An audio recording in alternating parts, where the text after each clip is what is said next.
আড়াল থেকে নয়, এবার প্রকাশ্যে চীন তাদের অস্ত্রের খনি উজাড় করে দিল ইরানের জন্য। যুদ্ধবিরতির নিস্তব্ধতার আড়ালে তেহরানের আকাশে নেমে আসছে চীনের পাঠানো বিধ্বংসী রসদ। গত 4 দিনে 4টি রহস্যময় কার্গো বিমান অবতরণ করেছে তেহরানে, যেগুলো তৃতীয় কোনো দেশের রুট ব্যবহার করে ইরানে প্রবেশ করেছে এবং প্রবেশের সাথে সাথেই রাডার থেকে অদৃশ্য হয়ে গেছে। মার্কিন গোয়েন্দা সংস্থা সিএনএনকে যে তথ্য ফাঁস করেছে তা শুনে কেঁপে উঠেছে পেন্টাগন।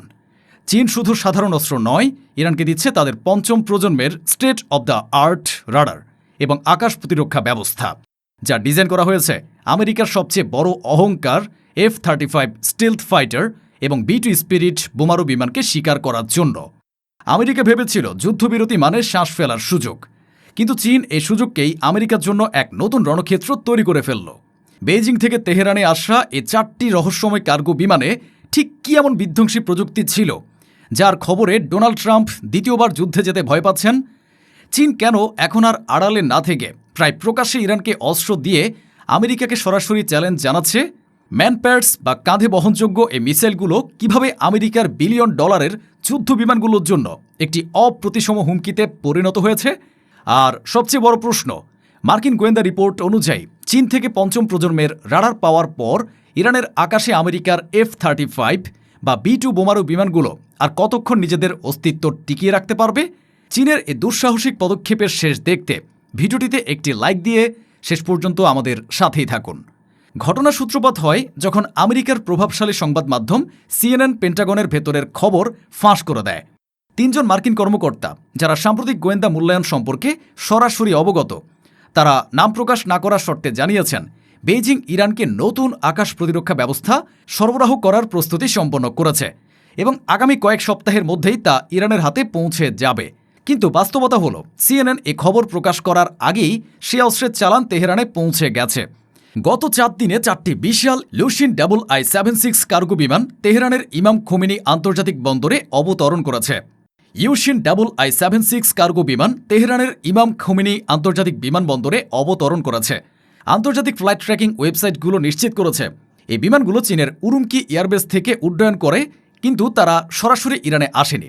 তারা প্রথমে মধ্য এশিয়ার কোনো তৃতীয় দেশের, সম্ভবত তুর্কমেনিস্তানের আকাশপথ ব্যবহার করে এবং এরপর আফগানিস্তানের সীমান্ত ঘেঁষে ইরানে প্রবেশ করে। আর সবচেয়ে রহস্যময় বিষয়টি হলো, ইরানে প্রবেশের কয়েক মিনিটের মধ্যেই বিমানগুলো সিভিল এভিয়েশনের রাডার থেকে পুরোপুরি অদৃশ্য হয়ে যায়। এর অর্থ ইরান তাদের নিজস্ব সামরিক প্রযুক্তির মাধ্যমে এই বিমানগুলোর পরিচয় এবং গতিপথ গোপন করে ফেলে, যাতে আমেরিকা বা ইসরায়েল স্যাটেলাইট দিয়েও তাদের ট্র্যাক করতে না পারে। এখন প্রশ্ন হলো, কি ছিল এই রহস্যময় কার্গো বিমানগুলোতে, যা ট্রাম্পকে এতটা ভীত করে তুলেছে যে তিনি দ্বিতীয়বার যুদ্ধে যাবার কথাও চিন্তা করতে পারছেন না? মার্কিন গোয়েন্দা কর্মকর্তাদের মতে এই বিমানগুলোতে ছিল 2 ধরনের গেম চেঞ্জিং অস্ত্র। প্রথম অস্ত্র ম্যানপ্যাড। ম্যানপ্যাড বা man portable air defence system হল কাঁধে বহনযোগ্য এক ধরনের আকাশ প্রতিরক্ষা মিসাইল। সিএনএনের রিপোর্ট অনুযায়ী চীন ইরানকে তাদের state of the art FN-6 এবং QW-2 সিরিজের হাজার হাজার ম্যানপ্যাড সরবরাহ করেছে। এই অস্ত্রগুলো কেন এত ভয়ঙ্কর? কারণ এগুলো সস্তা, সহজে পরিবহনযোগ্য এবং যে কোনো জায়গা থেকে সাধারণ একজন সেনাও এটি ব্যবহার করে হামলা চালাতে পারে। আমেরিকার একটি অ্যাপাচি হেলিকপ্টার বা একটি রিপার ড্রোনের দাম মিলিয়ন ডলার, কিন্তু একটি চাইনিজ ম্যানপ্যাডের দাম $1,00,000-এরও কম। 5 সপ্তাহের যুদ্ধে আমেরিকার সবচেয়ে বেশি ক্ষয়ক্ষতি হয়েছে এই ম্যানপ্যাডের আঘাতেই। ইরানের সেনারা পাহাড়ের চূড়া থেকে, শহরের উঁচু দালানের ছাদ থেকে, এমনকি সাধারণ পিকআপ ট্রাকের ভেতর থেকেও এই মিসাইল ছুড়ে মার্কিন হেলিকপ্টার এবং ড্রোনকে ভূপাতিত করেছে। এগুলোকে শনাক্ত করা বা জ্যাম করা প্রায় অসম্ভব। এখন চীনের নতুন চালান পাওয়ার পর ইরানের হাজার হাজার সেনা যদি এই অস্ত্র হাতে দেশের বিভিন্ন প্রান্তে ছড়িয়ে পড়ে, তবে আমেরিকার কোনো বিমানই আর নিচু দিয়ে উড়ে যাওয়ার সাহস দেখাবে না। এটি হলো অপ্রতিসম যুদ্ধ, সস্তা অস্ত্র দিয়ে বিলিয়ন ডলারের দামি শত্রুকে মাটিতে নামিয়ে আনা। দ্বিতীয় এবং সবচেয়ে বিধ্বংসী অস্ত্র 5ম প্রজন্মের রাডার। ম্যানপ্যাড যদি হয় সাধারণ সৈন্যদের অস্ত্র, তবে 5ম প্রজন্মের রাডার হল এ যুদ্ধের ব্রহ্মাস্ত্র। মার্কিন গোয়েন্দা রিপোর্ট অনুযায়ী চীন ইরানকে তাদের YLC-8E বা JY-27A সিরিজের anti stealth VHF radar system সরবরাহ করেছে। এই রাডারগুলোকে প্রচলিত রাডারের সাথে মেলানে একটি বড় ভুল হবে। আমেরিকার আকাশ শক্তির মূল ভিত্তি হল তাদের স্টেলথ প্রযুক্তি, অর্থাৎ রাডারকে ফাঁকি দেওয়ার ক্ষমতা। F-35 বা B-2 বোমারু বিমানের নকশা এমনভাবে করা হয়েছে যা শত্রুর রাডার থেকে নির্গত মাইক্রোওয়েভকে শোষণ করে নেয়। বা অন্যদিকে প্রতিফলিত করে দেয়, ফলে রাডারের পর্দায় কিছুই ধরা পড়ে না। কিন্তু চীনের এই পঞ্চম প্রজন্মের রাডারগুলো মাইক্রোওয়েভ ব্যবহার করে না, এগুলো ব্যবহার করে কোয়ান্টাম ইলুমিনেশন বা ফোটন কণার প্রবাহ। সহজ কথায় এই রাডারগুলো আকাশে লক্ষ লক্ষ অদৃশ্য ফোটন কণা ছড়িয়ে দেয়। যখন একটি F-35 বা B-2 বোমান এই ফোটন কণার সমুদ্রের মধ্যে দিয়ে উড়ে যায়, তখন এটি সেই প্রবাহে একটি ক্ষুদ্র কিন্তু লক্ষণীয় পরিবর্তন ঘটায়। রাডারের সাথে যুক্ত সুপার কম্পিউটারগুলো এই ক্ষুদ্র পরিবর্তনকেই বিশ্লেষণ করে আকাশে উড়ন্ত অদৃশ্য ভূতের সঠিক অবস্থান, গতি এবং অভিমুখ কয়েক সেকেন্ডের মধ্যে বের করে ফেলে। সোজা কথায় F-35 বা B-2 বোমারু বিমান এ রাডারের চোখে একটি সাধারণ বোয়িং বিমানের মতোই দৃশ্যমান। আর একবার আকাশে শনাক্ত হওয়ার পর সেই স্টিলথ বিমানকে ধ্বংস করা ইরানের নিজস্ব প্রযুক্তির বাভার 373 বা রাশিয়ার দেওয়া S-400 সিস্টেমের জন্য মাত্র কয়েক সেকেন্ডের ব্যাপার। এখন প্রশ্ন হলো, চীন কেন হঠাৎ করে এত দুঃসাহসিক হয়ে উঠল?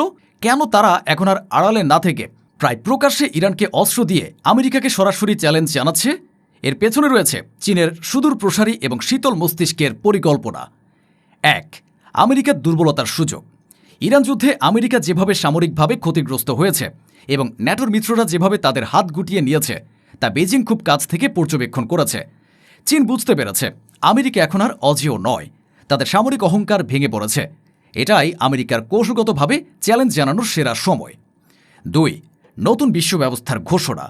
এই পদক্ষেপের মাধ্যমে চীন বিশ্বকে একটি স্পষ্ট বার্তা দিচ্ছে, আমেরিকার একাধিপত্যের দিন শেষ। এখন থেকে বিশ্বের যে কোনো প্রান্তে চীন তাদের মিত্রদের রক্ষা করতে সক্ষম এবং তাদের স্বার্থে আঘাত হানলে তার পরিণতি হবে ভয়াবহ। এটি একটি নতুন বহুমেরুর বিশ্ব ব্যবস্থার আনুষ্ঠানিক ঘোষণা। 3. তাইওয়ানের জন্য পরোক্ষ বার্তা। ইরানকে রক্ষা করার মাধ্যমে চীন পরোক্ষভাবে তাইওয়ান এবং তার পশ্চিমা মিত্রদের হুঁশিয়ারি দিচ্ছে। বার্তাটি হলো, আমরা যদি ইরানের মতো একটি দেশের জন্য আমেরিকার বিরুদ্ধে দাঁড়াতে পারি, তবে আমাদের নিজেদের ভূমি তাইওয়ানের ব্যাপারে কেউ হস্তক্ষেপ করলে তার পরিণতি কি হবে তা কল্পনা করে নাও। মার্কিন গোয়েন্দা রিপোর্ট অনুযায়ী চীন থেকে পঞ্চম প্রজন্মের রাডার পাওয়ার পর ইরানের আকাশে আমেরিকার F-35 বা B-2 বোমারু বিমানগুলোর টিকে থাকার সম্ভাবনা এখন প্রায় শূন্যের কোঠায়। তাদের আয়ুষ্কাল এখন আর ঘন্টা বা মিনিটে নয়, সেকেন্ডে গণনা করতে হবে। এই ঘটনায় পেন্টাগনের প্রতিক্রিয়া হল তীব্র হতাশা এবং নীরবতা। তারা উভয় সংকটে পড়েছে। তারা যদি চীনের এই পদক্ষেপের বিরুদ্ধে কোনো সামরিক ব্যবস্থা নেয়, তবে যুদ্ধবিরতি ভেঙে যাবে এবং তাদের বিমানগুলো এক নতুন এবং আরও ভয়ঙ্কর বিপদের মুখে পড়বে। আর যদি তারা চুপ করে থাকে, তবে তা হবে চীনের কাছে এক নীরব আত্মসমর্পণ এবং নিজেদের আকাশ শক্তির শ্রেষ্ঠত্বের যুগের অবসানকে মেনে নেওয়া। সিএনএনকে নাম প্রকাশ না করার শর্তে একজন 4-স্টার মার্কিন এয়ারফোর্স জেনারেল বলেছেন, আমরা $1 ট্রিলিয়ন খরচ করে অদৃশ্য শিকারী তৈরি করেছে, আর চীন হয়তো কয়েক মিলিয়ন ডলারের একটি রাডার দিয়ে তাকে শিকার বানিয়ে ফেলছে। এটা আমাদের জন্য একটি স্পুটনিক মুহূর্তের চেয়েও ভয়ঙ্কর। এটি আমাদের আকাশ যুদ্ধের পুরো দর্শনকেই প্রশ্নের মুখে ফেলে দিয়েছে।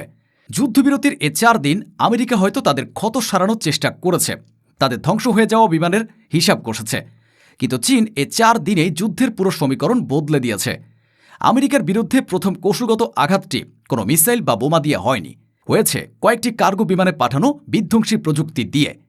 চীন প্রমাণ করে দিয়েছে, একবিংশ শতাব্দীর যুদ্ধ শুধু অস্ত্রের জোরে জেতা যায় না, জেতা যায় প্রযুক্তি, বুদ্ধিমত্তা এবং সঠিক সময়ে সঠিক চাল দেওয়ার মাধ্যমে। ইরানের আকাশ এখন আর শুধু ইরানের নয়, এর পেছনে দাঁড়িয়ে আছে চীনের তৈরি এক দুর্ভেদ্য মহাপ্রাচীর, যা আমেরিকার আকাশ শক্তিকে চ্যালেঞ্জ জানানোর জন্য সম্পূর্ণ প্রস্তুত। এখন চূড়ান্ত প্রশ্ন আপনাদের কাছে, আপনারা কি মনে করেন, চীনের এ পদক্ষেপ কি শুধু ইরানকে রক্ষা করার জন্য, নাকি এটি আমেরিকাকে বিশ্ব মঞ্চ থেকে সরিয়ে দেওয়ার এক দীর্ঘমেয়াদী পরিকল্পনার প্রথম ধাপ? কমেন্টে আপনার সুচিন্তিত মতামত জানান।